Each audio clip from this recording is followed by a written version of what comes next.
আমার নবীজি কথা বলছেন আর চোখের পানি টলমল করছে, টপ টপ করে পানি পড়তেছে। আরে যায়েদকে হারাবো, জাফরকে হারাবো। কিন্তু ইতিহাস এসেছে, সিরাত গ্রন্থে এসেছে, তিনজন ওই সেনাপতির চেহারার মধ্যে কোনো দুশ্চিন্তার ছাপ ছিল না, কারণ তারা তাদের নাকের মধ্যে জান্নাতের ঘ্রাণ পেয়ে গেছে। ওই সময় মুনাফিকরা কি ভূমিকা পালন করেছে দেখেন। মুনাফিকরা কি করে? যায়েদ বিন হারিস, জাফর বিন আবু তালিব, আব্দুল্লাহ বিন রাওহা রাদিয়াল্লাহু আনহুম, এই তিনজনের নাম যখন ঘোষণা হয়ে গেছে, একটু আড়াল যখন হয়ে গেছেন তারা, মুনাফিকের একটা গোষ্ঠী এসে তাদেরকে কানে কানে বলছে, তোমরা কেউ যুদ্ধে যেও না, তোমরা তিনজনে কিন্তু মরে যাবা। দেখছেন দেখছেন কথা কি বোঝা যায়? তিনজনে কিন্তু মরে যাবা, খবরদার তোমরা যুদ্ধে যেও না।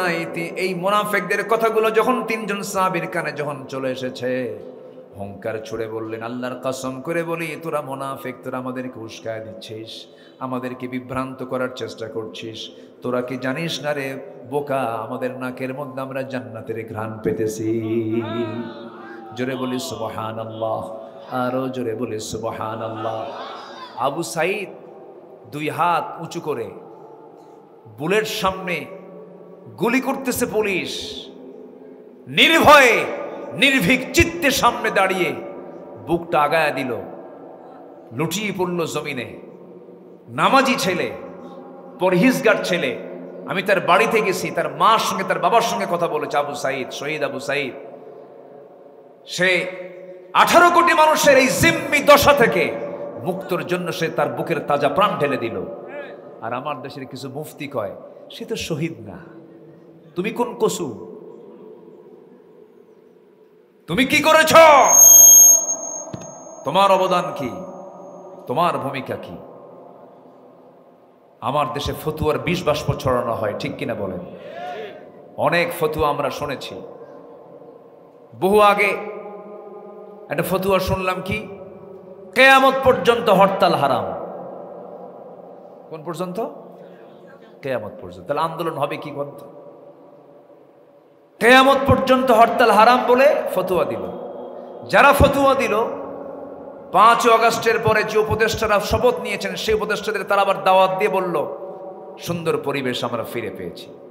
এগুলো কি ইমানের লক্ষণ না মুনাফিকের লক্ষণ? কথা কি বুঝতেছেন?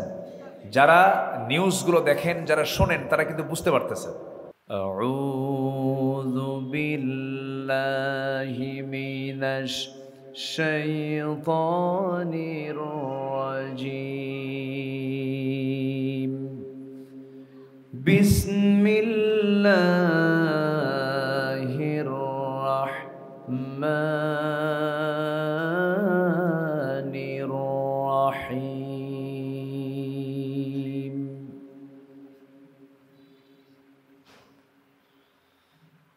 ومن يطع الله ورسوله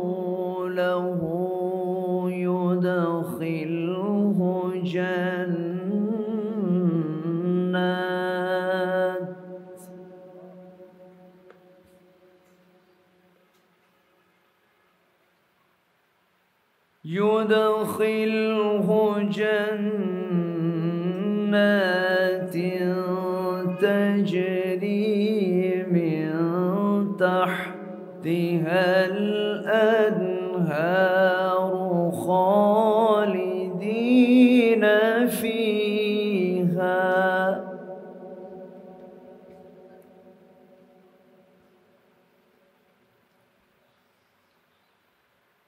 وذلك الفوز العظيم.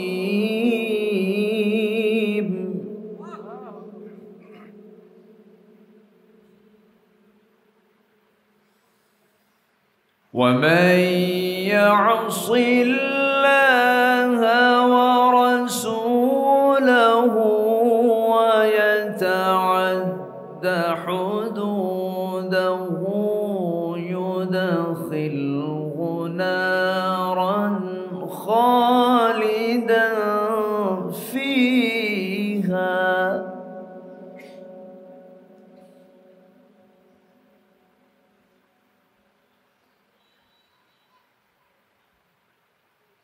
يدخله نارا خالدا فيها وله عذاب مهين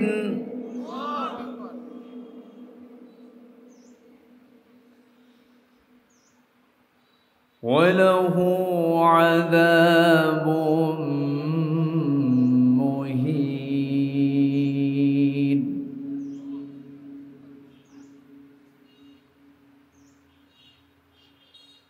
الله أكبر. بسم الله الرحمن الرحيم.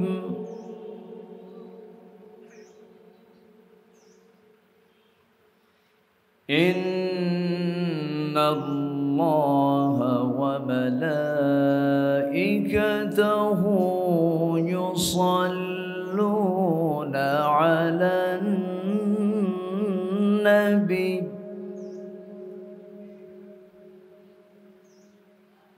يا أيها الذين آمنوا صلوا عليه وسلموا تسليما. اللهم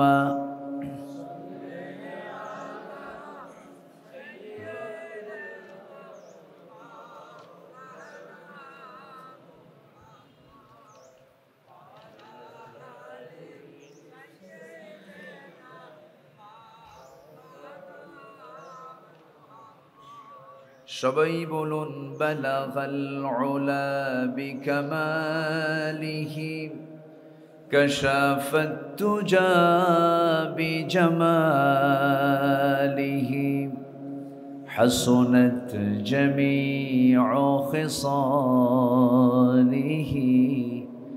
সাল্লু। सूरते यूसुफ बिदारी हिकमते लुक़मान इमाम क़ारिए क़ुरआन बारी ये है दिले सादिमान इमाम बलगल उला बिकमालिही कशफ التجى بجماله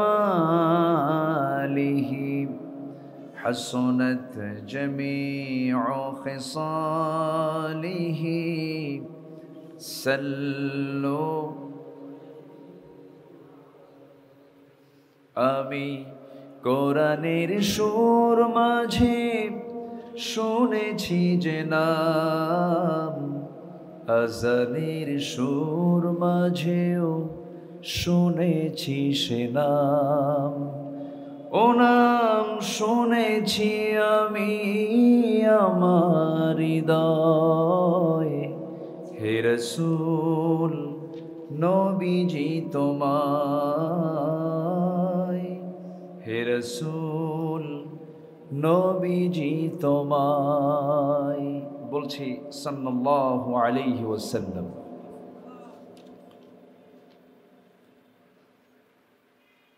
বৃহত্তর কুমিল্লা অঞ্চলের ব্রাহ্মণবাড়িয়া জেলার বিজয়নগর উপজেলার আদমপুর ফাজিল ডিগ্রি মাদ্রাসার সাবেক বর্তমান ছাত্র, যুব সমাজ মাহফিল ইন্তেজামিয়া কমিটি কর্তৃক আয়োজিত ফাজিল ডিগ্রি মাদ্রাসা ময়দানে অনুষ্ঠিত দিনের বেলা আয়োজিত তাফসিরুল কোরআন মাহফিল 2024 মহৎ আয়োজনের সম্মানিত সুযোগ্য সভাপতি উস্তাজুল আসাতিজা আদমপুর ফাজিল ডিগ্রি মাদ্রাসার অনারেবল প্রিন্সিপাল মুহতারাম মাওলানা হাফেজ খান মোহাম্মদ আশেকে এলাহি, আজকের মাহফিলের বরেণ্য অতিথিবৃন্দ, বিশেষ করে আখাউড়া টেকনিক্যাল আলী মাদ্রাসার সাবেক প্রিন্সিপাল মাওলানা জামিলুল হক খান সাহেব,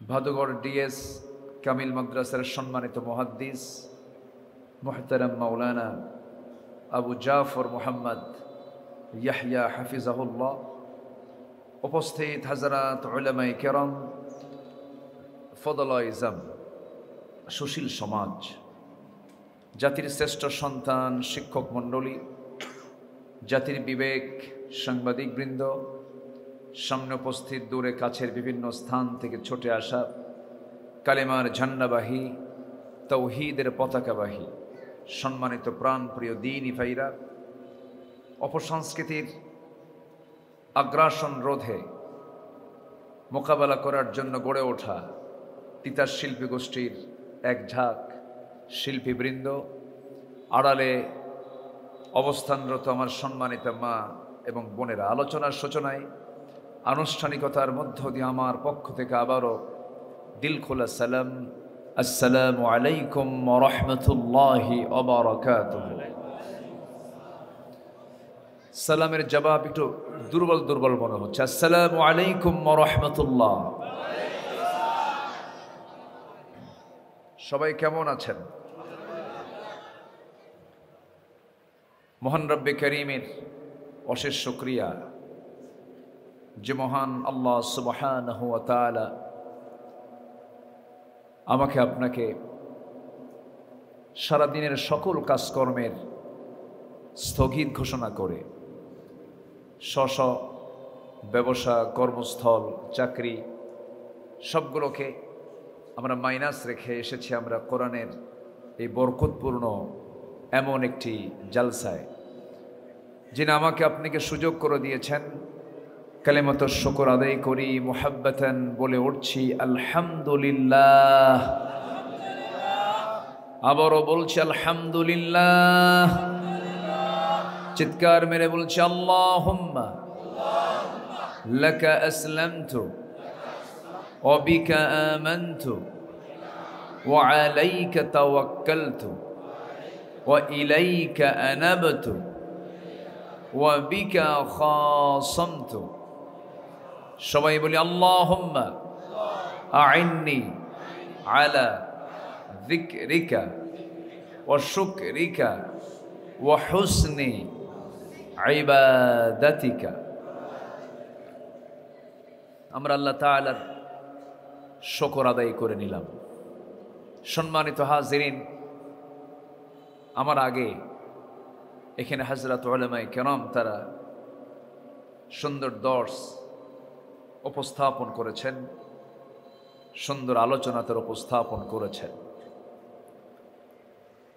সম্মানিত ভাই সব, আমরা একটু হলো আনন্দিত। কেন বললাম এই কথা? হয়তো আজকে 5 আগস্ট যদি না আসতো, হয়তো এই মাহফিল নাও হতো, হয়তো হতো না। এই জন্য আনন্দিত শব্দটা বলে ফেললাম।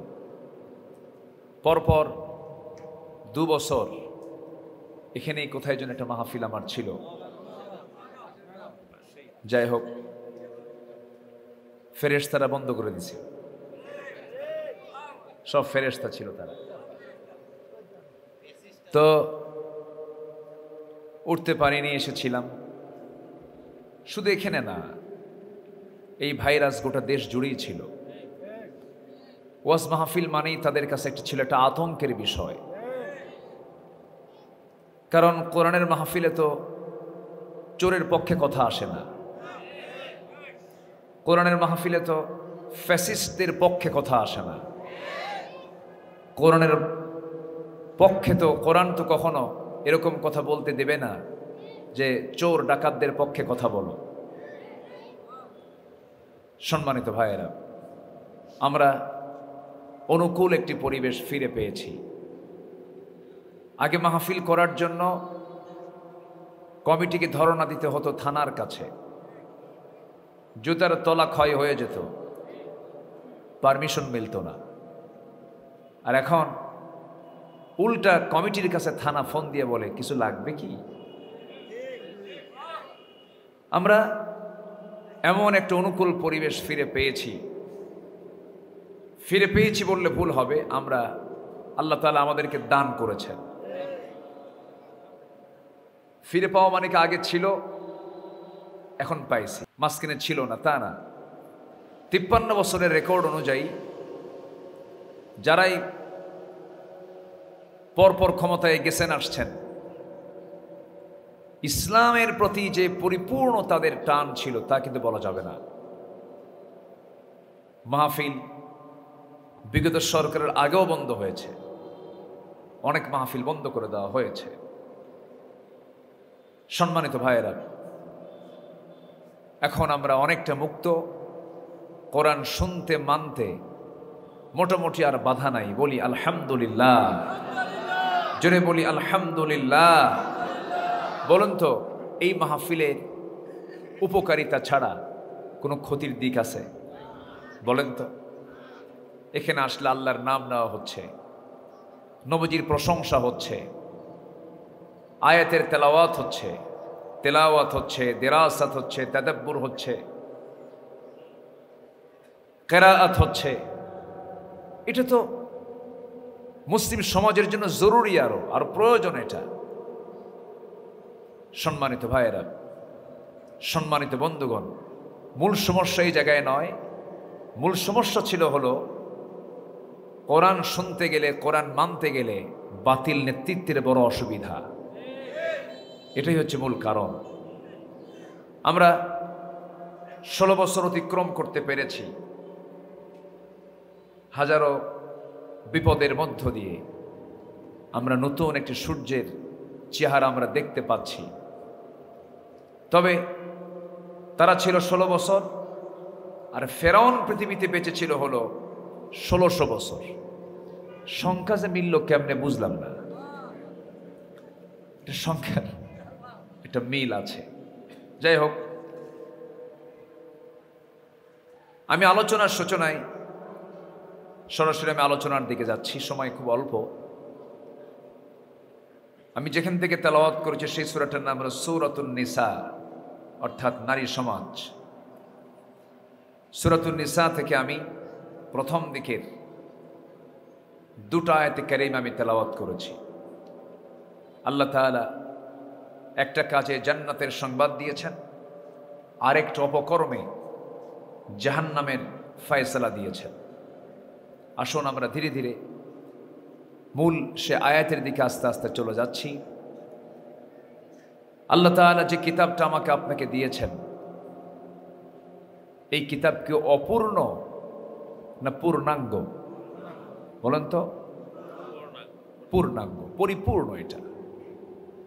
এটাকে যদি কেউ মনে করে যে এটা 1500 বছর আগে পৃথিবীতে ছিল, এই প্রযুক্তির এই উৎকর্ষ সাধনের এই যুগে এই কোরআনটা কেমন করে চলে, এই জাতীয় কথা কিন্তু আমার দেশের বহু বুদ্ধিজীবীর মুখ থেকে বের হয়, বলে ফেলে। কিন্তু এটা মধ্যযুগ আইন, এগুলো এখন কি চলতে পারে? এই কথা যার মুখ থেকে, এই চিন্তা চেতনা লালন করবে যারা, তাদের ইমান আছে না গেছে? ইমান কি আছে? তার ইমান কিন্তু নাই। কোরআন এমন একটি কিতাবের নাম, এক কথায় জাস্ট কোরআনের মাহফিল তো। কোরআন সম্পর্কে একটা ধারণা আল্লাহ নিজেও বিভিন্ন সূরার শুরুতে দিয়েছেন।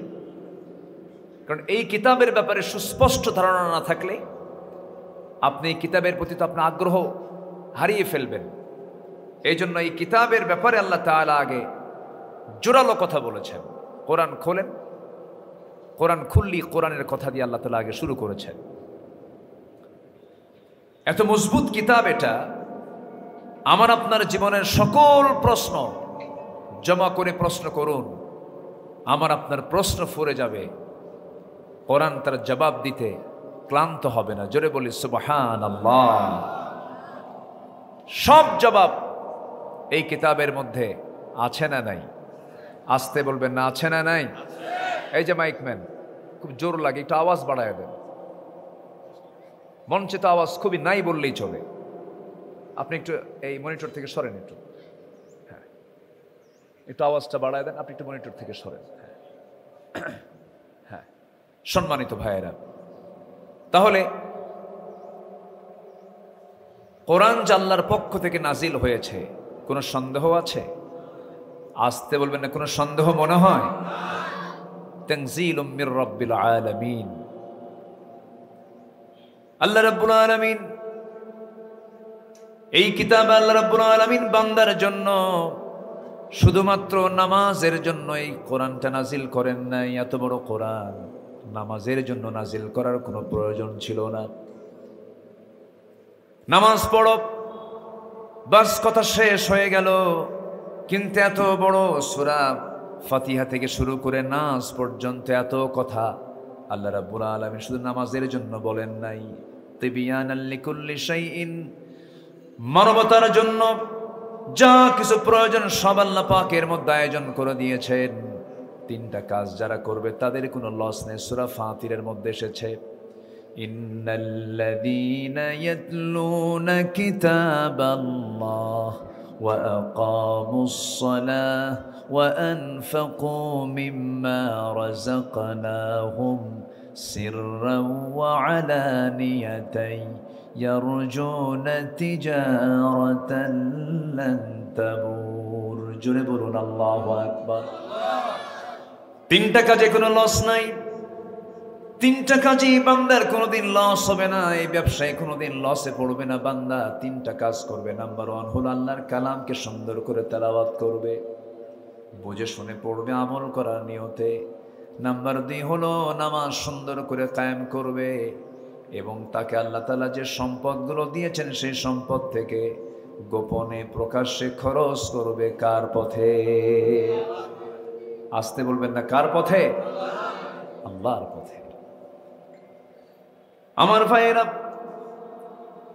কিন্তু আমার দেশে বহু মুসলমান আছেন, তারা নামাজে বিশ্বাসী, কোরআন দিয়ে নামাজ পড়বেন, কিন্তু কোরআন দিয়ে যে সমাজ চলতে পারে, কোরআন দিয়ে যে রাষ্ট্র চলতে পারে, কোরআন দিয়ে যে পরিবার চলতে পারে, কোরআন দিয়ে যদি ক্যান্টনমেন্ট চলতে পারে, কোরআন দিয়ে যেমন সচিবালয় চলতে পারে, কিন্তু এই চিন্তায় বিশ্বাসী নয় এমন ধরনের কিছু মুসলিম আমার দেশে আছে না নাই? আসতে বলবেন না, আছে না নাই? এখানেই সমস্যা, এখানেই প্রবলেম। কোরআন হলো ধর্মের কিতাব, এটা আবার রাষ্ট্রে যাবে কেন? রাষ্ট্র আলাদা হবে, ধর্মের সাবজেক্ট আলাদা থাকবে। একটা দিনদারি হবে আর একটা দুনিয়াদারি হবে। মসজিদ, মাদ্রাসা, দান, সদকা, নামাজ, রোজা, হজ, এগুলো হলো দিনদারির কাজ। আর ব্যাংক, বিমা, সচিবালয়, প্রশাসন, আইন, কোর্ট কাছারি, আদালত, এগুলো হচ্ছে দুনিয়াদারি, এগুলো দুনিয়ার কাজ। এই কনসেপ্ট ঢুকিয়ে দেওয়া হয়েছে ব্রিটিশদের সময়ে, ঠিক কিনা বলেন? কাদের সময়? ব্রিটিশদের সময় এই কনসেপ্ট ঢুকিয়ে দেওয়া হয়েছে এবং এই কনসেপ্টে অনেকে হজম করে ওটাকে বাস্তবায়ন করার জন্য আজও চেষ্টা চালিয়ে যাচ্ছে। কিন্তু দেখেছি সব কিছুই। 53 বছর দেশ স্বাধীন হয়েছে। কেউ দেশ চালিয়েছে 25 বছর, কেউ চালিয়েছে 16 বছর, কেউ চালিয়েছে 9 বছর। মাঝখান দিয়ে মঈনুদ্দিন ফখরুদ্দিন গ্রুপ, এগুলো সব চলে গেছে কয়েক বছর। এই তো 53 বছর দেখলাম যারাই ক্ষমতায় ছিলেন তাদের সবার নামের আগে মোহাম্মদ লাগানো ছিল। সবাই কিন্তু জন্মসূত্রে মুসলিম হলেও তারা রাষ্ট্রকে ইসলাম দিয়ে ব্যবহার করে নাই, ঠিক কিনা? অতএব সব দেখা শেষ। আগামী দেশ আমরা দেখতে চাই কোরআনের দেশ, ইসলামের দেশ। রাজি আছেন কারা কারা? হাত উঁচু করে দেখা। কেউ তো স্লোগান দেন না।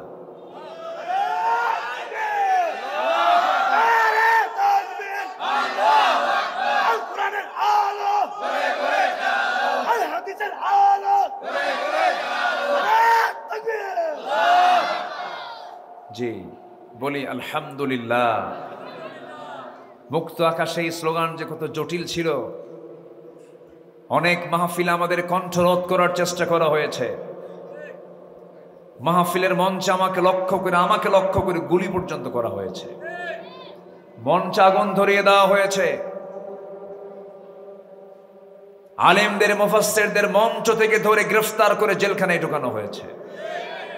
ক্ষমতার কতটুকু অপব্যবহার হলে পরে এই চিত্র চিত্রায়িত হয়েছে বাংলাদেশে। সম্মানিত ভাইয়েরা, আলেমদের তালিকা করেছে তারা, অথচ সন্ত্রাসীদের তালিকা তাদের হাতে ছিল না। দুর্নীতি যারা করেছে তাদের তালিকা তারা করে নাই। 2 বছর আগে কি নাম বিচারপতি শামসুদ্দিন মানিক, আচ্ছা কালা টালা বাদ দেন, শামসুদ্দিন মানিক, সে 116 জন আলেমের তালিকা করেছিল, এর মধ্যে আমার নামটাও ঢুকেছে। যাই হোক, তালিকা করলো কেন? আমরা নাকি রাষ্ট্র বিরোধী কার্যক্রমে জড়িত। বলেন তো, আমরা কি রাষ্ট্রের কোনো দায়িত্ব পালন করছি? রাষ্ট্র বিরোধী হলাম কেমনে? দুর্নীতি করব কেমনে? ক্ষমতাই তো নাই আমাদের হাতে। ওরা দেশ চালায়, ওরা সমাজ চালায়, ওরা প্রশাসন চালায়, আর দোষ চাপিয়ে দেয় আমাদের কাঁধে। 2 বছরও যায় নাই, তালিকা করেছে। জেলখানাগুলো ভরিয়ে দিয়েছে আলেমদেরকে দিয়ে। আল্লামা সাইদির মতো মানুষকে তারা ছাড় দেয়নি। আহারে আল্লাহর গোলাম এই বান্দাটা, জি এই বান্দাটা জেলখানায় ছিলেন। আমাদের তো সান্ত্বনা ছিল, উনি আছেন, বেঁচে আছেন। তো একটা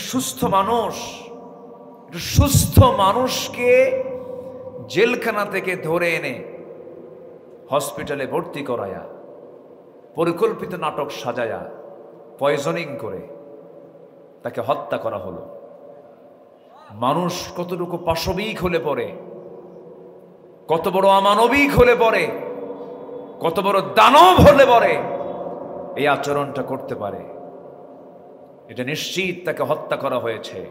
এই হত্যাকাণ্ডের সুষ্ঠু বিচার আমরা বাংলার জমিনে দেখতে চাই, ঠিক কিনা?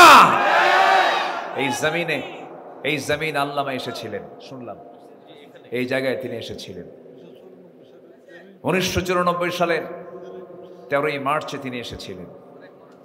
আমার সঙ্গে তার জীবনের বহু স্মৃতি আছে। উনি আমাকে খুব ভালোবাসতেন। ওনার সঙ্গে আমার প্রথম দেখা হলো 1992 সাল। 1992 সালে তার সঙ্গে আমার ফার্স্ট দেখা।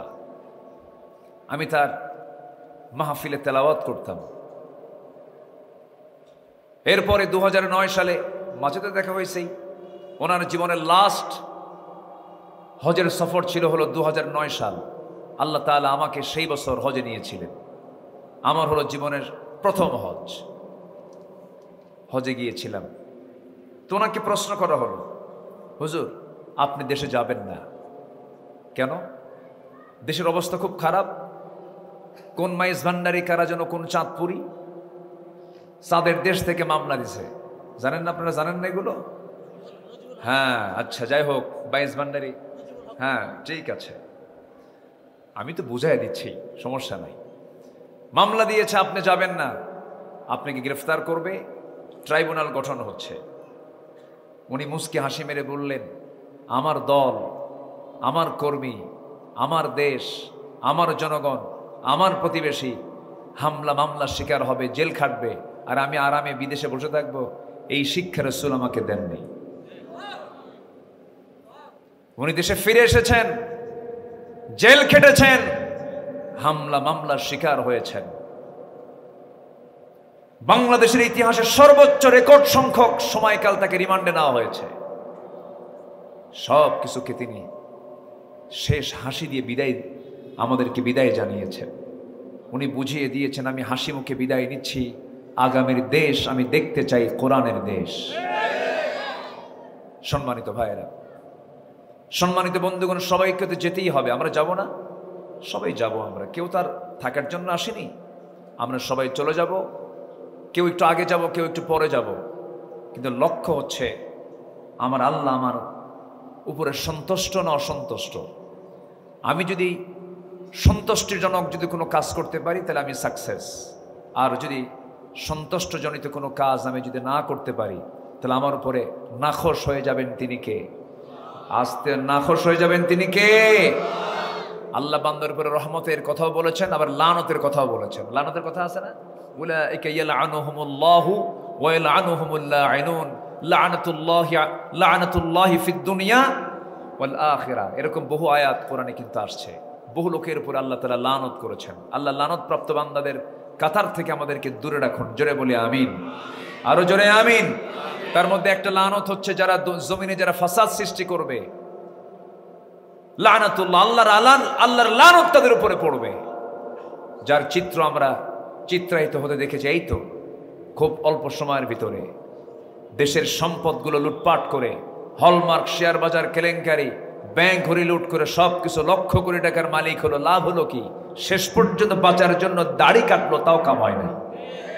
ঠিক কিনা? এটা কি ইজ্জত না বেইজ্জত? নৌকায় চড়ছে, কাম হয় নাই, কোস্টগার্ড ধরে ফেলছে আইনমন্ত্রীকে, নাকি ভিডিও দেখেন না আপনারা? ধরে ফেলছে আইনমন্ত্রীকে। আইনমন্ত্রীকে আমার একা নিয়ে যাও কেন? আমি কি একা আসছি? আমি তো জামাতের সাথে আসছি। কিসের সাথে আসছি? জামাতের সাথে। কে ওটা? মাথার চুল কালো দেখা যায়, কে ওটা? ভালো করে দেখো, ওটাই দরবেশ।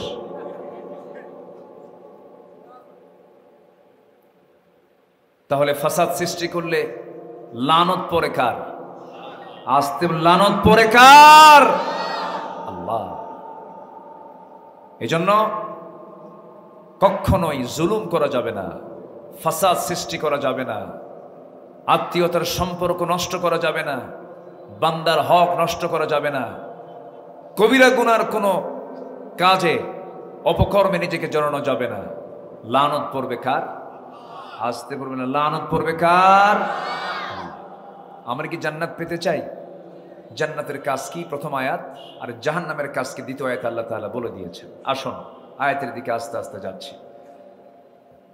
আল্লাহ রাব্বুল আলামিন বলেন, وَمَن يُطِعِ اللَّهَ وَرَسُولَهُ يُدْخِلْهُ جَنَّاتٍ تَجْرِي مِن تَحْتِهَا الْأَنْهَارُ خَالِدِينَ فِيهَا وَذَلِكَ الْفَوْزُ الْعَظِيمُ وَمَن يَعْصِ اللَّهَ وَرَسُولَهُ وَيَتَعَدَّ حُدُودَهُ يُدْخِلْهُ نَارًا خَالِدًا فِيهَا وَلَهُ عَذَابٌ مُهِينٌ। জোরে বলুন আল্লাহু আকবার। আমার বন্ধুগণ, দুনিয়াতে আমরা একটা কাজের জন্য এসেছি, আমরা গোলামি করব কার? আসতে বলবেন না, কার? আল্লাহর গোলামি করতে হবে। শয়তানকে মাইনাস রাখতে হবে। শয়তানের কোনো পদাঙ্ক অনুসরণ করা যাবে না। আল্লাহ পরিপন্থী যত অপকর্মগুলো আছে সব শয়তানের অপকর্ম, সেই কাজগুলোকে বাদ দিতে হবে। এই ইবাদত যে আমরা করতে এসেছি, ইবাদত করি, অনেকে নামাজও পড়ি, রোজাও রাখি, কিন্তু কবুল হয় না। আমার ইবাদত কেন কবুল হয় না? কি জন্য কবুল হয় না? যে বান্দার মধ্যে 10টা অপকর্ম থেকে যাবে, সেই বান্দার কোনো ইবাদত কবুল করবেন না। তিনি আমার কে? কিছু অপকর্ম আছে, যে অপকর্ম থাকলে পরে কোনো ইবাদত কবুলই হবে না। আসুন না সেই 10টা পয়েন্টের উপরে একটু কথা বলি। সময় খুবই অল্প, আমাদের সময় একটু বেশি হলে ভালো হয়। তবে মাহফিলের পরিবেশ এখন যেহেতু অনুকূলে চলে এসেছে, গোটা দেশেই মাহফিল, এখন বন্ধ হওয়া মাহফিলগুলো চালু হয়ে গেছে। প্যারেড ময়দান নাম শুনেছেন তো? চট্টগ্রামের প্যারেড ময়দান এবার 18 বছর পর উন্মুক্ত হচ্ছে। গতকাল শাহজাহান চৌধুরী সাহেব ফোনে কথা হলো, 5 দিন ব্যাপী তাফসীর মাহফিল সেখানে হবে। সেখানে আমি একদিন মেহমান হিসেবে আছি, আলহামদুলিল্লাহ। সিলেটের আলিয়া মাদ্রাসার মাঠের মাহফিল বন্ধ ছিল, এবছর শুরু হচ্ছে। সেখানেও আল্লাহ তাআলা অধম এই নগণ্য গোলামকে রেখেছেন। পাবনার দারুল আমান ট্রাস্ট, শহীদ মতিউর রহমান নিজামী রাহেমাহুল্লাহ, শহীদ আব্দুস সুবহান রাহেমাহুল্লাহর স্মৃতি বিজড়িত সেই আমান ট্রাস্ট, সেখানেও মাহফিল এবছর অনুষ্ঠিত হচ্ছে। এতদিন ধরে কণ্ঠাসা করে রেখেছিল, বিভিন্ন ষড়যন্ত্রের জাল বিস্তার করেছিল, সকল জাল এখন ছিন্ন হয়েছে। আমরা গোটা দেশের মানুষকে কোরআনের নূরে আমরা আলোকিত করতে চাই। জোরে বলি ইনশাআল্লাহ। শিক্ষার বিপ্লব না ঘটলে, দ্বীনি শিক্ষার প্রচার প্রসার না হলে, নৈতিকতার মান উন্নত না করতে পারলে জাতির স্থায়ী কোনো উন্নতি কখনো সম্ভব হতে পারে না। সম্মানিত ভাইয়েরা, সম্মানিত বন্ধুগণ, একটু কান লাগান। ইবাদত করছি আমরা, কেন কবুল হয় না? 10টা অন্তরায় আছে। এর মধ্যে 1 নম্বর হলো, যার মধ্যে থাকবে মুনাফিকি, হবে না কোনো তার ইবাদত কবুল। কার কাছে? আল্লাহরকে। মুনাফিক তো বিবাড়িয়ায় নাই। হ্যাঁ, মুনাফিক আছে, আছে, মুনাফিক আছে, অনেক মুনাফিক। নিজেও কি না তাও তো সন্দেহ লাগে।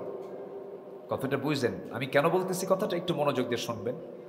আমি নিজেও কি না তারও তো কোনো গ্যারান্টি নাই, কারণ মুনাফিক তো কোনো কাফের না, মুনাফিক কোনো মুশরিক না, মুনাফিক অন্য ধর্মের কোনো লোকও না। মুনাফিক হবে মুসলিম পরিচয়ধারী, মুখে দাড়িও থাকবে, মাথায় টুপিও থাকবে, নামাজও পড়বে, রোজাও রাখবে, চোখের পানি ফেলে কাঁদবে, হজও করবে, যাকাতও দেবে, কিন্তু এরপরও কি? মুনাফিক। আমার বন্ধুগণ, সাইয়েদনা ওমর ফারুকের মতো মানুষ দুনিয়াতে বসে যিনি জান্নাতের সংবাদ পেয়েছেন, এমন একজন দামি সাহাবী একদিন অঝরে ঝাড়ায় কাঁদতেছেন, কেঁদে কেঁদে চলে গেছেন একজন সাহাবীর বাড়িতে, যার কাছে নবীর দেওয়া মুনাফিকের তালিকা ছিল। সেই মুনাফিকের তালিকা যে সাহাবীর কাছে ছিল, হুযায়ফা, তার সামনে গিয়ে বলছেন, ভাই হুযায়ফা, দেখো তো তোমার তালিকাটা একটু খুলে দেখো, আমার কেমন যেন সন্দেহ লাগে আমার নামটা মুনাফিকের তালিকায় আছে কিনা। কি কথা বোঝা যায়? কে কে সন্দেহ করতেছেন? নিজেকে নিয়ে কে সন্দেহ করতেছেন? ওমর রাদিয়াল্লাহু আনহুর মতো মানুষ। মুনাফিককে চিনবেন কেমনে আপনি? যে লোকটা মিথ্যা বলবে সে মুনাফিক, ওয়াদা ভঙ্গ করবে, আমানতের খেয়ানত করবে, বাজে বেফাস কথা বলবে। রাসূল বলেছেন মুনাফিকের চিহ্ন হলো 4টা: ওয়াদা ভঙ্গ করবে, কথা বলবে, মিথ্যা বলবে, আমানতের খেয়ানত করবে, বেফাস কথা মুখ থেকে বলে ফেলবে। এই সমস্ত লক্ষণগুলো আছে যার, মুনাফিকি তার মধ্যে আছে। আমার বন্ধুগণ, মুনাফিকের চরিত্র থেকে বের হয়ে আসতে হবে। আল্লাহ রাব্বুল আলামিন সূরাতুল আহজাবে বলেছেন, ইয়া আইয়ুহাল্লাযীনা আমানুত্তাকুল্লাহা ওয়া কুলু কাওলান সাদীদা ইউসলিহ লাকুম আ'মালাকুম ওয়া ইয়াগফির লাকুম যুনুবাকুম ওয়া মান ইউতি'ইল্লাহা ওয়া রাসূলাহু ফাকাদ ফাযা ফাওজান আযীমা। জোরে বলুন আল্লাহু আকবার। ঈমানদারেরা, তোমরা আল্লাহকে ভয় করো এবং যখন তোমরা কথা বলতে যাবে, কাওলান সাদীদা, সোজা সাপটা কথা বলো, ইনিয়ে বিনিয়ে প্যাঁচমুচ লাগায়া কোনো কথা বলতে যেও না। ঈমান দৌড়াবে বাঁকা পথে না সোজা পথে। ইহদিনাস সিরাতাল মুস্তাকিম, সোজা পথে ঈমানদার দৌড়াবে। এবং আল্লাহ তাআলা এরপরে বলছেন, আল্লাহ এবং রাসূলের যারা আনুগত্য করবে, ফাকাদ ফাযা ফাওজান আযীমা, তারাই হলো মহা সাফল্যের সাফল্যবান। আমার বন্ধুগণ, মুনাফিক কাকে বলে আর মুমিন কাকে বলে তার চিত্র ফুটে উঠেছে জিহাদের ময়দানে। মুনাফিককে নামাজে চিনবেন না, মুনাফিককে দান সদকায় চিনবেন না, মুনাফিককে সূরতে চেনা যাবে না। মুনাফিককে চেনা যায় হলো যখন কণ্টকে কীর্ণ ময়দান আসে, যখন কঠিন সময় আসে, সেই সময়ে মুনাফিককে চেনা যায় হলো জিহাদের ময়দানে। যত রক্ত লাগে দেব, প্রয়োজনে লোক পাঠাবো, আমি যাব না। আছে? আসতে বলে এরকম লোক আছে না? আছে। অনলাইনে নেতা শুধু বক্তব্য গরম ফাট, মানে অনলাইনের বক্তব্য শুনলে মনে হয় কিয়ামত শুরু হয়ে গেছে, কিন্তু অফলাইনে নাই, ময়দানে নাই। আমার রাসূল কি অনলাইনে ছিলেন? আমার নবীজি বদরে ছিলেন, আমার নবীজি উহুদে ছিলেন, আমার নবীজি খন্দকে ছিলেন, আমার নবীজি বড় বড় জিহাদের ময়দানে তিনি উপস্থিত ছিলেন। তিনি কি পিছে ছিলেন না সামনে ছিলেন? মার খেয়েছেন সবচেয়ে কম না সবচেয়ে বেশি? সবচেয়ে কম না সবচেয়ে বেশি? সবচেয়ে বেশি। আদর্শ নেতৃত্বের মডেল হচ্ছেন মুহাম্মদ সাল্লাল্লাহু আলাইহি ওয়াসাল্লাম। মুনাফিকদের চরিত্র দেখেন কেমন, একটু বুঝায় বলে। একটা ইতিহাস আমার মনে পড়ে গেল। মাহফিল আবার কিছু সিরাত না বললে তো হয় না। হুজুর কি ওয়াজ করলো, সাধারণ মানুষ আসে অনেকে, তাদের কিছু খোরাক সব মিলে তো কিছু কথা বলতে হয়। ইয়াহিয়া ভাই চলে যাচ্ছেন? ও আসেন তো, জি আচ্ছা ঠিক আছে। কষ্ট হচ্ছে আপনাদের মনে হয়? আচ্ছা বলি আলহামদুলিল্লাহ, খুব সুন্দর মানুষ আপনারা, কিন্তু নামটা যে ব্রাহ্মণ হয়ে গেল না। বিজয় ঠিক আছে, হ্যাঁ শহীদ বাড়িয়া, হ্যাঁ ঠিক আছে। সময় আসলে ইয়াসরিব থেকে যেহেতু মদিনা করেছেন রাসূল, সময় আসুক, সময় আসুক না ইনশাআল্লাহ। যেখানেই শিরক সেখানে রাসূল প্রতিবাদ করে তা পাল্টায় দিয়েছে। বলতে হয় ব্রাহ্মণ ব্রাহ্মণ, বারবার বলতে হয় না। জেলার নাম কি? ব্রাহ্মণবাড়িয়া। একটা শব্দ কিন্তু বলে ফেললেন আপনি। এই যে একটা বারবার মুখ থেকে বের হচ্ছে, আল্লাহ তাআলা এমন একটা পরিবেশ থেকে আমাদেরকে বাঁচান, জোরে বলি আমিন। এটা যদি আবার ভিডিও ভাইরাল হতে তো কোনো কিছু সময় লাগে না। হুজুর তো ব্রাহ্মণবাড়ি এসে নামটাই পাল্টায় দিলেন। হুজুর সাম্প্রদায়িক কত কি বলার তো শেষ নাই। ওরা বলতে থাকুক, ওরা ক্লান্ত হয়ে গেছে, আর পারবে না। বাংলার জমিন হবে কোরআনের জমিন ইনশাআল্লাহ বলেন। সম্মানিত ভাইয়েরা, আমার নবীজি চেষ্টা করতেন সব যুদ্ধে নিজে অংশগ্রহণ করার, কিন্তু কিছু কিছু যুদ্ধে তিনি যেতে পারেননি। কারণ ছিল, ঐতিহাসিকরা বলেছেন, বহু সিরাত গ্রন্থে যে কারণগুলো এসেছে এর মধ্যে অন্যতম কারণ ছিল হলো, আমার নবীজি কিছু কিছু যুদ্ধে যেতে পারেননি। এর কারণ হচ্ছে, সবচাইতে বড় বাধা ছিল মুনাফিকদের। ওরা প্যাঁচ লাগাতো। মদিনাকে দখল করার জন্য বারবার চেষ্টা করেছে ইহুদিদের সঙ্গে করে নিয়ে, অনেক চেষ্টা করে। বনু নাজির, বনু কুরাইজা, এদের সঙ্গে সম্পর্ক সবচেয়ে ভালো ছিল হলো মুনাফিকদের। মুনাফিকরা প্যাঁচ লাগায়া কুরাইশদেরকে নিয়ে আসছে বদরে, ওহুদে নিয়ে আসছে। এই যুদ্ধের যে দামামা, যুদ্ধের যে উস্কানি, এগুলোর পিছনে সবচাইতে বড় ভূমিকা পালন করেছে কারা? আসতে কয় আরো যেরকম কারা? মুনাফিকেরা। এরা প্রমোট করেছে। আমার নবীজি কোন এক যুদ্ধে যাবেন না। মদিনার অবস্থা ভালো না, ইহুদিদের ষড়যন্ত্র, আবার ওইদিকে মুনাফিকদের ষড়যন্ত্র। আমার রাসূল বললেন, আমি যুদ্ধে যাচ্ছি না, কিন্তু যুদ্ধটা অনেক বড় এবং বিশাল পরাশক্তির বিরুদ্ধে যুদ্ধ করতে হবে, অস্তিত্বের লড়াই। তোমরা কারা কারা যেতে রাজি আছো? সামনে ছিলেন 3000 সাহাবী, একসঙ্গে লাব্বাইক বলে বলছেন, হুজুর আমরা রাজি আছি, আমরা প্রস্তুত আছি। 3000 সাহাবী। আমার নবীজি খুব খুশি হলেন, কিন্তু আমার নবীজির চোখে পানি টলমল করছিল। আমার নবীজি এমন সময় তিনি দাঁড়িয়ে বলছেন, সাহাবীরা, মুতার যুদ্ধে আমি যেতে পারবো না, আমি যাব না, তবে সেনাপতি আমি সিলেকশন করে দিচ্ছি। আমার পালক পুত্র, আমার কলিজার টুকরা পালক পুত্র যায়েদকে আমি 1 নাম্বার বানায় দিলাম সেনাপতি। ও আমার যায়েদ, তুমি এইদিকে আসো। নবী তার পাশে দাঁড় করাইয়া দিলেন। এবার বলছেন, আমার চাচাতো ভাই জাফর তুমি কোথায়? জাফরকে ডেকে আনলেন, সেনাবাহিনীর প্রধান বানালেন তিনি পালক পুত্র যায়েদকে। আর 2 নাম্বার সেনাপতি প্রধান করলেন হলো জাফর বিন আবু তালেবকে, চাচাতো ভাই। আত্মীয়করণ করলেন না, যোগ্যতার ভিত্তিতে তিনি মূল্যায়ন করেছেন। 2 নাম্বার বললেন, জাফর তুমি হলে 2 নাম্বার সেনাপতি। আব্দুল্লাহ বিন রাওহা এদিকে আসো, তুমি হলে 3 নাম্বার সেনাপতি।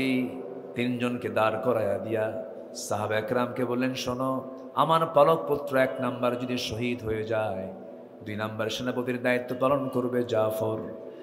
জাফর আমার যদি শহীদ হয়ে যায়, পরবর্তী নেতৃত্ব গ্রহণ করবে হলো আমার আব্দুল্লাহ বিন রাওহা। এই 3 জন যদি শহীদ হয়ে যায়, তোমাদের মধ্যে তোমাদের পছন্দ মতো একজন সেনাপতি নিযুক্ত করে নিবা। এর মানে মুমিনদের বুঝতে দেরি হলো না, সবাই স্পষ্ট জানিয়ে গেলেন যে এই 3 জন কেউ পৃথিবীতে আর বাঁচবে না। আমার নবীজি কথা বলছেন আর চোখের পানি টলমল করছে, টপ টপ করে পানি পড়তেছে। হারে যায়েদকে হারাবো, জাফরকে হারাবো। কিন্তু ইতিহাস এসেছে, সিরাত গ্রন্থে এসেছে, 3 জন ওই সেনাপতির চেহারার মধ্যে কোনো দুশ্চিন্তার ছাপ ছিল না, কারণ তারা তাদের নাকের মধ্যে জান্নাতের ঘ্রাণ পেয়ে গেছে। ওই সময় মুনাফিকরা কি ভূমিকা পালন করেছে দেখেন। মুনাফিকরা কি করে? যায়েদ বিন হারিস, জাফর বিন আবু তালিব, আব্দুল্লাহ বিন রাওহা রাদিয়াল্লাহু আনহুম, এই তিনজনের নাম যখন ঘোষণা হয়ে গেছে, একটু আড়াল যখন হয়ে গেছেন তারা, মুনাফিকের একটা গোষ্ঠী এসে তাদেরকে কানে কানে বলছে, তোমরা কেউ যুদ্ধে যেও না, তোমরা তিনজনে কিন্তু মরে যাবা। দেখছেন কথা কি বোঝা যায়? তিনজনে কিন্তু মরে যাবা, খবরদার তোমরা যুদ্ধে যেও না। এই মুনাফিকদের কথাগুলো যখন তিনজন সাহাবীর কানে যখন চলে এসেছে, হুঙ্কার ছুড়ে বললেন, আল্লাহর কসম করে বলি, তোরা মুনাফিক, তোরা আমাদেরকে উস্কায় দিচ্ছিস, আমাদেরকে বিভ্রান্ত করার চেষ্টা করছিস। তোরা কি জানিস না রে বোকা, আমাদের নাকের মধ্যে আমরা জান্নাতের ঘ্রাণ পেতেছি। জোরে বলি সুবহানাল্লাহ, আরো জোরে বলি সুবহানাল্লাহ। আবু সাঈদ দুই হাত উঁচু করে, বুলেট সামনে, গুলি করতেছে পুলিশ, নির্ভয়ে নির্ভীক চিত্তে সামনে দাঁড়িয়ে বুকটা আগায়া দিল, লুটিয়ে পড়ল জমিনে। নামাজি ছেলে, পরহেজগার ছেলে। আমি তার বাড়িতে গেছি, তার মার সঙ্গে তার বাবার সঙ্গে কথা বলেছে। আবু সাঈদ, শহীদ আবু সাঈদ, সে 18 কোটি মানুষের এই জিম্মি দশা থেকে মুক্তর জন্য সে তার বুকের তাজা প্রাণ ঢেলে দিল। আর আমার দেশের কিছু মুফতি কয়, সে তো শহীদ না। তুমি কোন কসু? তুমি কি করেছ? তোমার অবদান কি? তোমার ভূমিকা কি? আমার দেশে ফতুয়ার 20 বাষ্প ছড়ানো হয়, ঠিক কিনা বলেন? অনেক ফতুয়া আমরা শুনেছি। বহু আগে একটা ফতুয়া শুনলাম, কি কিয়ামত পর্যন্ত হরতাল হারাম। কোন পর্যন্ত? কিয়ামত পর্যন্ত। তাহলে আন্দোলন হবে কি করতে? কিয়ামত পর্যন্ত হরতাল হারাম বলে ফতুয়া দিল। যারা ফতুয়া দিল, 5 আগস্টের পরে যে উপদেষ্টারা শপথ নিয়েছেন, সেই উপদেষ্টাদের তারা আবার দাওয়াত দিয়ে বলল, সুন্দর পরিবেশ আমরা ফিরে পেয়েছি। এগুলো কি ইমানের লক্ষণ না মুনাফিকের লক্ষণ? কথা কি বুঝতেছেন? যারা নিউজগুলো দেখেন, যারা শোনেন, তারা কিন্তু বুঝতে পারতেছেন। সম্মানিত ভাইয়েরা, আবু সাঈদ জীবন দিয়েছে, মুগ্ধ জীবন দিয়েছে, কোনো কারণ নাই এখানে, কোনো স্বার্থ নাই। একটু ভাববেন, কোনো স্বার্থ তাদের মধ্যে ছিল না। আল্লাহি, তাদের মধ্যে কোনো স্বার্থ ছিল না। মুসলিম পরিবারে জন্ম নিয়েছে, দিলের মধ্যে লালন করেছে লা ইলাহা ইল্লাল্লাহ। হাসতে হাসতে বন্দুকের নলের সামনে দাঁড়িয়ে গেছে, আমরা স্বাধীন হতে চাই, আমরা মুক্ত হতে চাই, আমার পরাধীনতার শৃঙ্খলকে আমরা ভাঙতে চাই। জীবন দিয়েছে দেশের মানুষের জন্য। মাজলুমকে বাঁচানোর জন্য যারা জীবন দেয়, তাদেরকে শহীদ করবেন না? কাদেরকে শহীদ করবেন আপনি? আমার দেশে হিন্দু শহীদ হয়। ব্রাহ্মণবাড়িয়াতে কোথায় যেন একটা তরুণ দেখছিলাম, মনে হয় কি নাম, হ্যাঁ, শহীদ ধীরেন্দ্রনাথ দত্ত। সিরাজগঞ্জে দেখেছিলাম শহীদ আনন্দ কুমার মহন্ত। যে দেশে হিন্দু শহীদ হয়, সেই জায়গায় ফতুয়া দিতে পারো না। যদি কেউ শুক্রবারে মারা যায়, সে শহীদ। যদি কেউ আগুনে পড়ে মারা যায়, বিদ্যুৎ স্পৃষ্ট হয়ে মারা যায়, রোড অ্যাক্সিডেন্টে মারা যায়, এই সমস্ত মৃত্যুর ব্যাপারে হাদিসে সুস্পষ্ট এসেছে, তাদের মৃত্যু হলো শহীদ মৃত্যু। আছে না? শহীদ মৃত্যু। তাহলে এই যে ফতুয়াগুলো দেয় তারা, এটা আন্দাজে অনুমানে তারা কথা বলে, অথবা তাদেরকে প্রমোট করার জন্য কিছু বিজাতীয় কিছু দুষ্টামি, শয়তানি ষড়যন্ত্র আছে না নাই? আচ্ছা, 3 জন মুজাহিদ বললেন, সেনাপতি বললেন, মুনাফিক, তোদের লক্ষণ আমরা টের পাইছি, তোদের কথায় আমাদের কোনো কিছু যায় আসে না, আমরা জিহাদে চলে যাচ্ছি। বলি আল্লাহু আকবার, জোরে বলি আল্লাহু আকবার। 3 জন বিদায় নিচ্ছেন রাসূলের কাছ থেকে। রাসূল বলছেন, বিদায় আমার থেকে নাও কেন? যাও যায়েদ, তোমার পরিবারের কাছ থেকে বিদায় নিয়ে আসো। জাফর, আবিসিনিয়ায় গিয়েছিলে হিজরত করতে, আবিসিনিয়ায় প্রথম গেছো, যাও, পরিবারকে সময় দিতে পারো না, একটু পরিবারকে সময় দিয়ে বিদায় নিয়ে আসো। আব্দুল্লাহ, তুমিও যাও, তোমার পরিবারের কাছ থেকে বিদায় নিয়ে আসো। এই তিনজন সাহাবী প্রথম জন বলে ফেললেন, ইয়া রাসূলুল্লাহ, আমি আর কোথায় যাব, আমার যাওয়ার কোনো পথ নাই, আপনি আমার বিদায়টা দিয়ে দেন, আমি যুদ্ধে ঝাঁপিয়ে পড়লাম। জাফর বিন আবু তালিব বলছেন, ইয়া রাসূলুল্লাহ, আপনি যেহেতু বলেছেন, কথা না শুনলে কেমন হয়, চললাম বাড়িতে।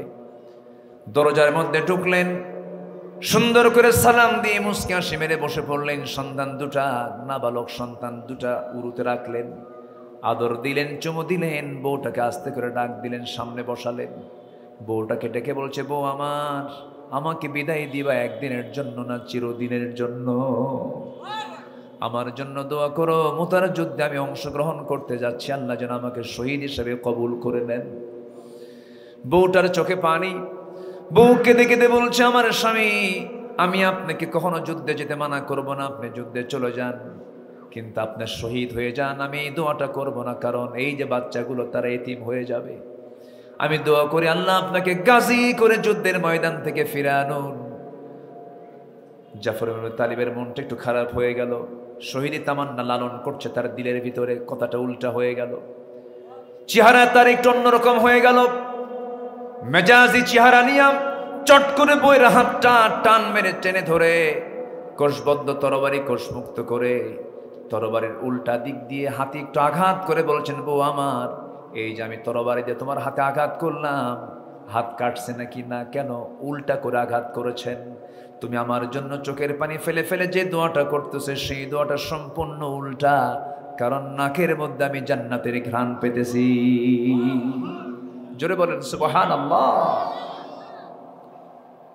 জাফর বিন আবু তালিব রাদিয়াল্লাহু তাআলা আনহু এই কথা বলেই স্ত্রী মাথায় হাত দিলেন, কপালে চুম্বন করলেন, সন্তান দুটাকে লাস্ট আদর করে চুমু দিয়ে ওই যে ঘর থেকে বের হলেন, দৌড় মেরে মেরে ঘর থেকে বের হচ্ছেন, দৌড়ায় দৌড়ায় যাচ্ছেন। সন্তান দুইটা কাটা কবুতরের মতো ছটফট করতেছে আর আব্বা আব্বা বলে ডাকতেছে, একটা বারের জন্য তিনি ফিরে তাকালেন না। যুদ্ধে ঝাঁপিয়ে পড়লেন। আব্দুল্লাহ বিন রাওহা ৩ নম্বর সেনাপতি, দুপুরবেলা বিয়ে করেছেন, ইতিহাস এসেছে দুপুরবেলা বিয়ে হয়েছে। সন্ধ্যার সময় তিনি যুদ্ধের ডাক শুনেছেন, সন্ধ্যার সময় তিনি বাড়িতে এসেছেন, দরজায় না ঢুকে, ভিতরে না ঢুকে দরজার সামনে এসে দরজার পিছন দিকে সেকলটা লাগায় দিয়ে বলছে, বউ, দরজা টানলেও তুমি খুলতে পারবা না, আমি বাইরে দাঁড়ানো আছি। দুপুরবেলা বিয়ে হয়েছে, আজকে রাত আমার বাসর ঘর, বাসর ফুল সজ্জার রাত, কিন্তু আমার কাছে এর চাইতে বেশি প্রয়োজনীয় মনে হচ্ছে আল্লাহর জমিনে দিন কায়েম করার সংগ্রামে ঝাঁপিয়ে পড়া, যুদ্ধের ডাক এসেছে, জিহাদে যেতেছে, আমার জন্য দোয়া করো, আমি যেন যুদ্ধে অংশগ্রহণ করে যেন শহীদের দরজা পেয়ে যাই। বউটা বলছেন, স্বামী আমার, ভিতরে আসবেন একটা বার, সময় ক্ষেপণ করব না, আমি আপনাকে আটকিয়ে রাখবো না, চুল পরিমাণ সময় নষ্ট হবে না, শুধু এই নয় না, শুধু তৃপ্তি ভরে একটা বার দেখবো, আপনাকে চিনে নেব, আপনি যে আমার স্বামী ছিলেন যেন হাসরের ময়দানে যেন আমি আপনাকে চিনতে পারি। এবার আব্দুল্লাহ বিন রাওহা বলছেন, আমার স্ত্রী, তোমারও যদি এমন নিয়ত সহি হয়ে থাকে, আমি তোমার জীবনের যদি শেষ স্বামী হয়ে থাকি, হাসরের ময়দানে তোমার আমার পরিচয় করে দেওয়ার দায়িত্ব কেউ নেবে না, আমার আল্লাহ নিজে নিয়ে নিবে।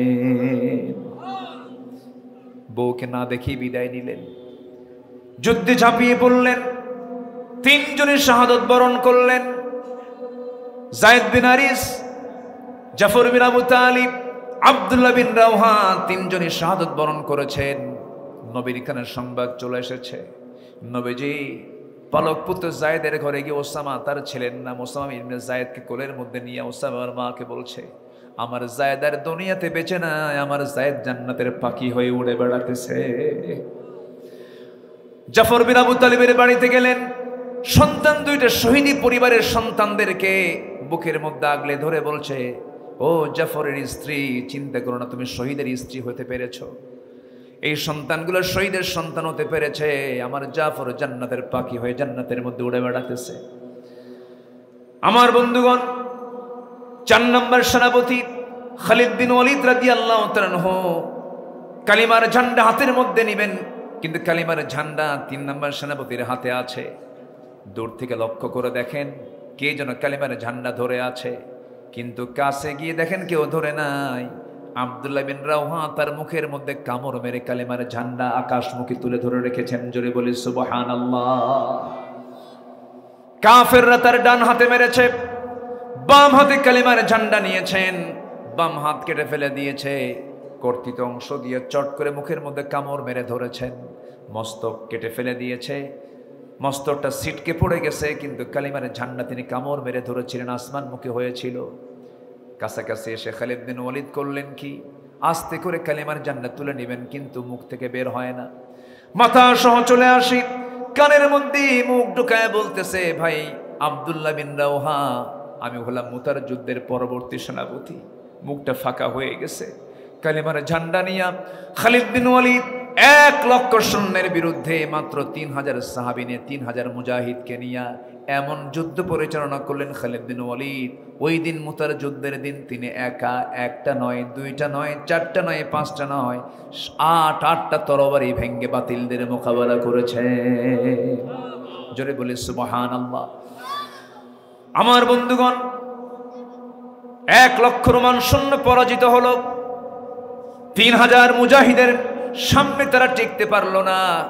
এই যে অসম যে সংখ্যা, কোথায় 3,000, কোথায় 1,00,000। মুসলমানদের যুগে যুগে বিজয় হয়েছে সংখ্যা দিয়া, অস্ত্র দিয়া, না ঈমান দিয়া?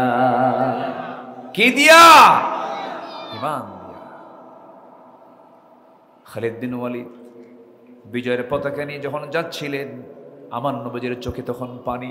যায়েদকে হারিয়েছেন, জাফরকে হারিয়েছেন, আব্দুল্লাহ বিন রাওহাকে হারিয়েছেন। আমার নবীজি যখন দেখতে পেলেন খালিদ বিন ওয়ালিদ বিজয়ী বেশে কালিমার পতাকা উড্ডীন করে নিয়ে মদিনার দিকে রওনা দিয়েছেন, আসতেছেন, আমার নবীর সামনে তারা পৌঁছে গেলেন, সালাম দিচ্ছেন, ইয়া রাসূলুল্লাহ, আমরা চলে এসেছি। রসুল একটা বারের জন্য আগে বললেন না জয় হয়েছে না পরাজয় হয়েছে, কিচ্ছু বললেন না, শুধু বললেন আমার সাহাবীরা জিহাদে তো গেছো, জিহাদে অংশগ্রহণ করেছো, নামাজও ঠিক মতো আদায় হয়েছে কিনা? জোরে বল সুবহানাল্লাহ। নামাজের গুরুত্ব কি আছে? আসতে বলে, নামাজের গুরুত্ব কি আছে? নামাজও পড়তে হবে। আল্লাহর পছন্দনীয় গোলাম হওয়ার জন্য, অর্থাৎ আল্লাহর কাছে আমার সমস্ত ইবাদত কবুল করে নেওয়ার জন্য যে অপকর্মগুলো ছাড়তে হবে, এর মধ্যে 1 নম্বর হলো মুনাফিকি, নাম্বার 2 হলো নামাজের অলসতা। নামাজের কি বলেন তো? অলসতা। অলসতা নামাজে আছে যার, তার কোনো দোয়া কবুল করবেন না, তিনি কে? আল্লাহ তাআলা। সম্মানিত ভাইয়েরা, নাম্বার 3 হলো আল্লাহ এবং রাসূলের চরম অবাধ্যতা। যারা আল্লাহ এবং রাসূলের যারা চরম অবাধ্যতা এবং সীমা লঙ্ঘন করবে, আল্লাহ তাদের কোনো ইবাদত কবুল করবেন না। আল্লাহ সূরা নিসার 14 নম্বর আয়াতে বলছেন। আমি কি শেষ করে দেব? ওই যে ওঠে কেন চাচা? মুরব্বী তো বলা যাবে না। হ্যাঁ চাচা বসেন। হ্যাঁ, মুরব্বীও বলা যাবে না, সোনামণিও বলা যাবে না। কোন দিক দিয়ে কোন কথা কোন দিক দিয়ে ভাইরাল হয় বোঝা মুশকিল। জি, একটু বসেন, আজান হবে, আজান হচ্ছে, আমি কানে আমার এসেছে আজান। আজান আসলেই তো যারা নামাজি তাদের মধ্যে ঝড় শুরু হয়, কি হয়? সাইক্লোন শুরু হয়, যে নামাজটা পড়বো কখন। আমি আর 10টা মিনিট সময় চেয়ে নিচ্ছি, আমাকে দিবেন না সময়? একটু আমরা 9-10-15 মিনিট একটু বিলম্বে পড়বো। আস-সালাতু আলা ওয়াক্তিহা ইন্নাস সালাতা কানাত আলাল মুমিনিনা কিতাবাম মাওকুতা। সময় মতো আমরা নামাজটা পড়ে নেবো ইনশাআল্লাহ। একটু জাস্ট, আমার দেশে তো এরকম বলা লাগতো না। আমি হয়তোবা যদি এরকম পরিবেশ থাকতো, আমার দেশে যে শ্রোতাগুলো মাহফিলে আসে, নামাজি শ্রোতা বেশি না বেনামাজি শ্রোতা বেশি? হ্যাঁ হ্যাঁ বলেন, কি কোন আপনি? নামাজি শ্রোতা কয়জন? হাজার হাজার লক্ষ লক্ষ মানুষ মাহফিল ওয়াজ শুনে চোখের পানি ফেলে কান্দে, নামাজ পড়ে না। কি নামাজ পড়েন না কেন? হুজুর ওয়াজ শুনতে মজা লাগে, কিন্তু নামাজের জন্য যে পানি, সে পানি খুব ঠান্ডা, নামাজ পড়ে না। আছে কিনা? আছে কিনা বলেন? আছে বহুত। ওয়াজ শুনতে খুব মজা পায়, আলোচনা শুনে কান্দে, নবীর প্রেম বুঝায়, এদিকে বিড়িও খায়। কি খায়? বিড়ি খায়। জাতি হিসাবে আমার মনে হয় গোটা পৃথিবীতে সবচেয়ে বেশি বিড়ি খায় যে জাতি, সে জাতির নাম কি বলেন? বাংলাদেশি। এত বিড়ি মানুষ খায়, রাত 3টার দিকে উঠে ঘুম ভাঙলেও সেই সময়ও খায়, সকালবেলা বাথরুমে গেছে সেখানেও খায়, আছে না নাই? ভাত খাওয়া নফল, বিড়ি খাওয়া ফরজ। এত নেশা এই জাতির। আল্লাহ তুমি সকল নেশা থেকে জাতিকে হেফাজত করো, জোরে বলি আমিন, আরো জোরে আমিন। বিড়ির ব্যাপারে আবার মাহফিল এসে প্রশ্ন করে, হুজুর বিড়ি খাওয়া কি জায়েজ আছে? মানে উনি জায়েজের চেষ্টায় আছেন। আল্লাহ সকল নেশা থেকে জাতিকে হেফাজত করো, জোরে বলি আমিন। যুবকরা, এই যে আজকের মাহফিলে যুবকরা বেশি। আমি যেখানেই যাচ্ছি, যেখানেই যাই, আগে মাহফিলে মধ্যবয়সী, বৃদ্ধ বয়সী এই জাতীয় লোকের উপস্থিতি বেশি থাকতো।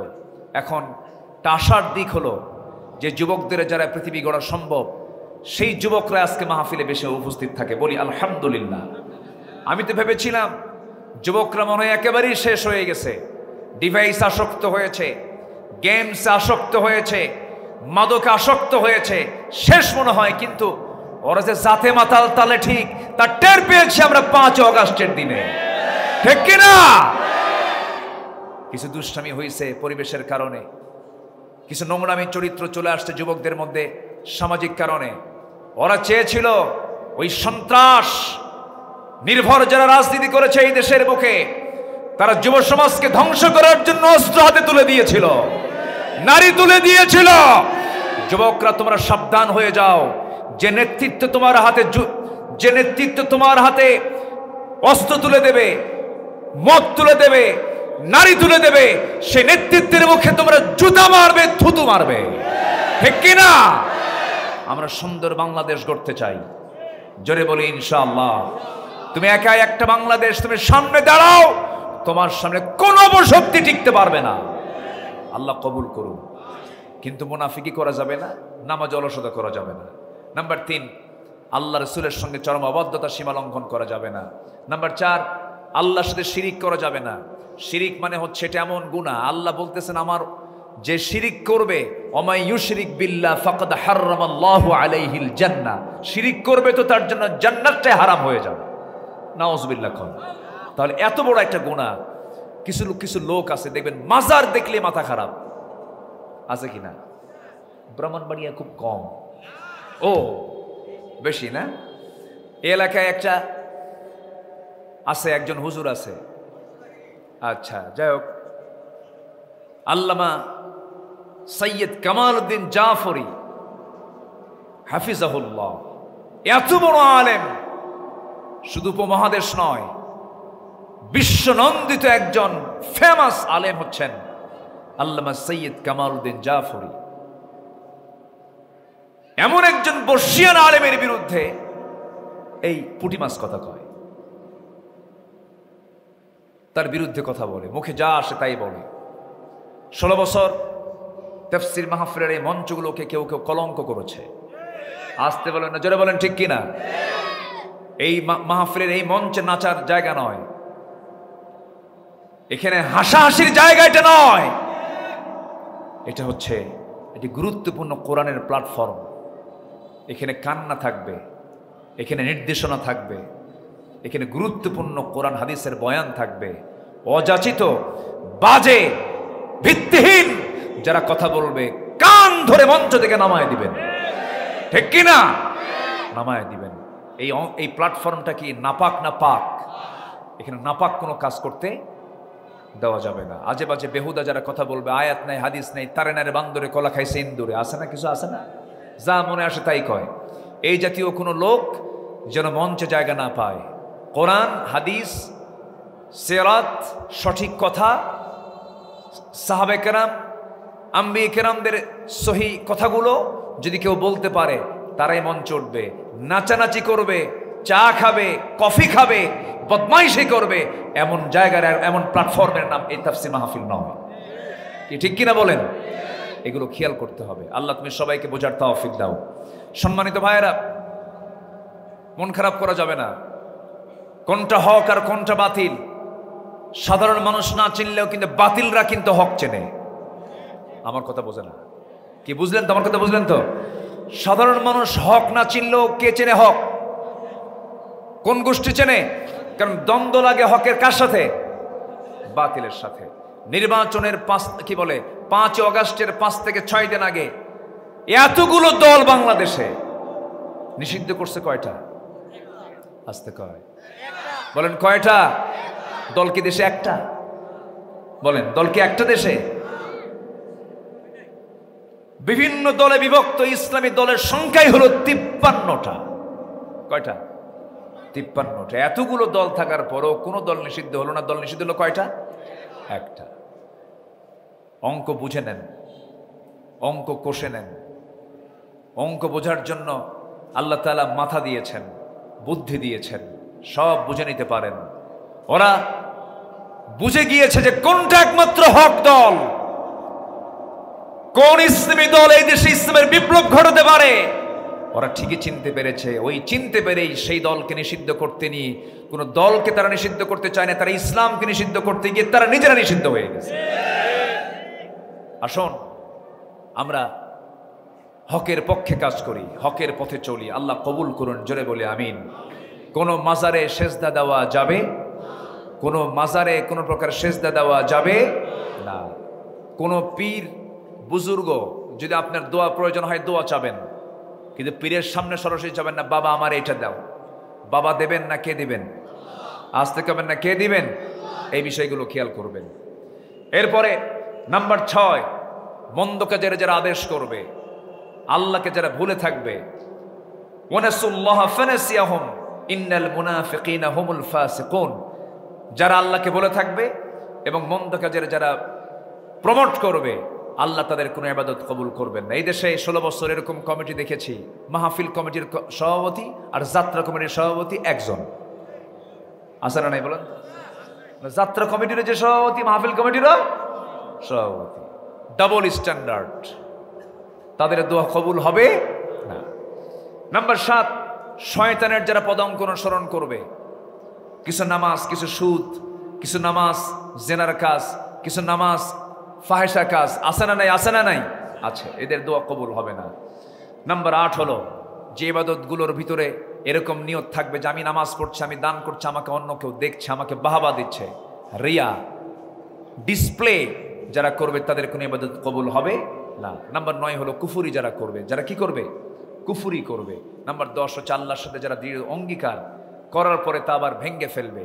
আল্লাযীনা ইয়ানকুদুনা আহাদাল্লাহি, যারা আল্লাহর সঙ্গে যারা কৃত অঙ্গীকার যারা ভঙ্গ করবে, আল্লাহ তাদের কোনো ইবাদত কবুল করবেন না। আল্লাহ তাআলা এই সমস্ত অপকর্ম থেকে আমাদেরকে হেফাজত করুন, জোরে বলি আল্লাহুম্মা আমিন।